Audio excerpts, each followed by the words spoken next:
এটা আরো তাড়াতাড়ি করতে হইব, আগে লাগান শিখেন তারপর।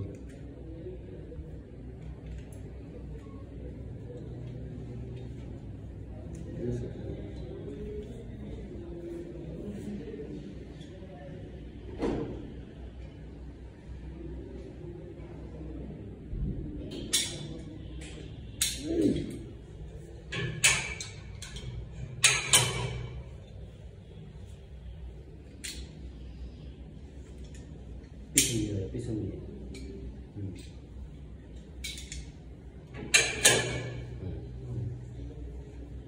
এবার যখন আপনি ধরেন কাজ করেন এইভাবে কিন্তু যখন ধরেন এইখান থেকে আপনার ওইখানে যাইতে হবে, তখন করতে হবে একটা খুলে আইনা এখানে মুখ করলে এভাবে এটা ফেলে করে ফেলে